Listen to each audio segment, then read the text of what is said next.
Audio Jungle. Halo rekan-rekan profesional, kembali lagi di seri pengetahuan material bangunan.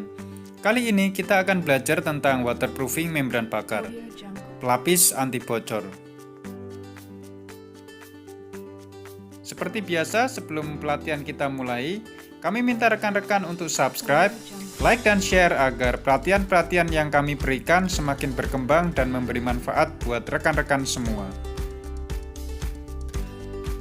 Audio Jungle. Untuk tutorial kali ini, kami memiliki dua sponsor, yaitu Dapur Anak Raja, minuman kesehatan, Be Happy, Be Healthy, dengan Instagram Dapur Anak Raja, dan Wijaya Construction and Design.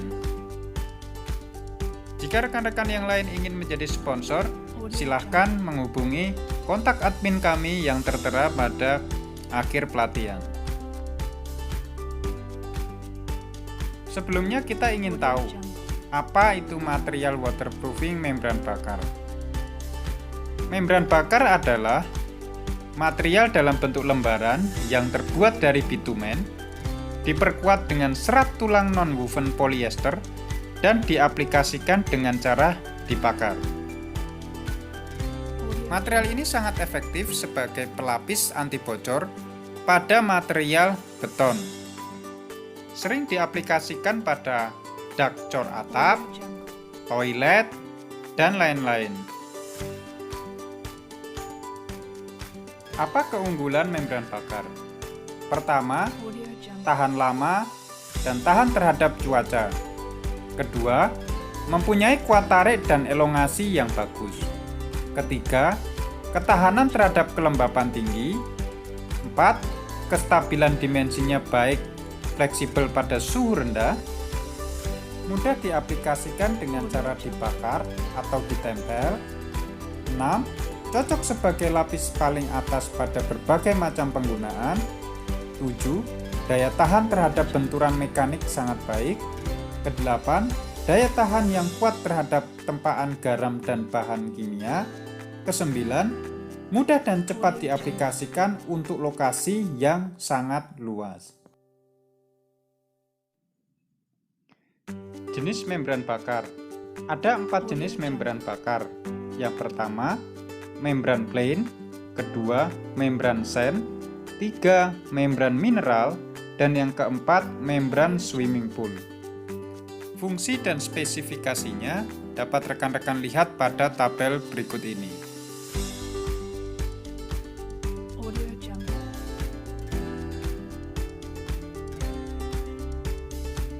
Selanjutnya akan kami jelaskan langkah-langkah pemasangan dari membran bakar. Langkah pertama adalah pembersihan area yang akan di membran bakar. Sebelum digelar pada permukaan beton, maka sebelumnya akan lebih dahulu kita lakukan pengecekan permukaan beton. Permukaan beton harus dipastikan rata, tidak berlubang, serta bersih dari kotoran dan debu. Tentu saja, kemiringan air juga harus sangat diperhatikan. Langkah kedua, merombak sudut. Merombak sudut bertujuan untuk menjadikan sudut yang semula menyiku menjadi berbentuk chamfer. Sudut yang tidak menyiku akan bermanfaat agar lapisan membran tidak robek atau tidak ada rongga pada bagian sikuan.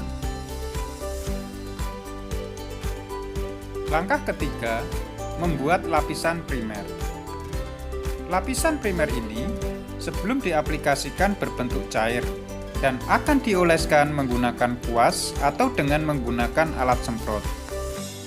Lapisan primer ini harus terlebih dahulu dibiarkan kurang lebih 1 jam sebelum membran bakar digelar. Audio Jungle. Langkah keempat, pemasangan membran bakar. Membran dibentangkan di atas permukaan beton berlapis coating primer. Audio Jungle. Api yang keluar dari alat torch on memiliki suhu yang sangat tinggi, sehingga harus dipastikan bahwa panas api tidak berlebih, supaya tidak merusak serat-serat fiber yang ada dalam lembaran membran bakar. Api akan ditembakkan dan dibawa bergerak sejajar dengan lembar membran yang telah dibentangkan. Pelapisan membran bakar bisa dilakukan pada lantai dan dinding yang berpotensi akan terkena air. Langkah kelima, merapikan sambungan. Pada tiap sambungan, pekerja akan memberikan overlapping sebesar 10 cm. Cara ini bertujuan untuk mencegah air untuk masuk di antara celah-celah sambungan. Pada sparing pipa, harus dilakukan pengecoran dengan non-screen grout.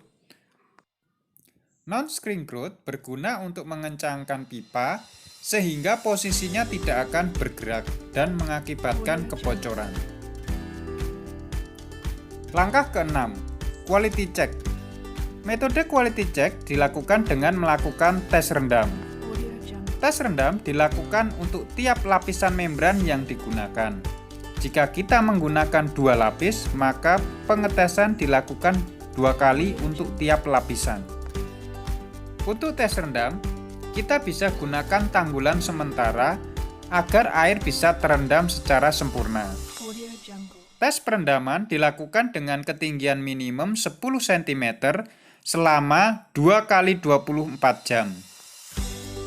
Lapisan membran bakar pertama bisa dilakukan tes perendaman selama 2 kali 24 jam, sedangkan lapis yang kedua bisa 1 kali 24 jam saja. Dalam tes perendaman ini, kita benar-benar harus memperhatikan bahwa tidak terjadi kebocoran atau tetesan air. Langkah 7, kita bisa memberikan lapisan pelindung UV. Lapisan pelindung UV ini bisa menggunakan skrit penutup yang memiliki penguat dari kawat dengan ketebalan 2 hingga 3 cm. Lapisan perlindungan ini sifatnya opsional, jadi bukan sebuah keharusan. Melihat kondisi apakah sinar ultraviolet secara langsung berpotensi merusak membran bakar atau tidak. Jika Anda membutuhkan jasa konsultasi dan pemasangan membran bakar, bisa hubungi kami, Wijaya Construction, pada nomor yang tertera. Kami siap membantu Anda dalam pemasangan membran bakar area Jabodetabek. Demikian tutorial tentang membran bakar. Kiranya bisa bermanfaat. Jangan lupa subscribe, like, dan share agar pelatihan ini bisa semakin bermanfaat.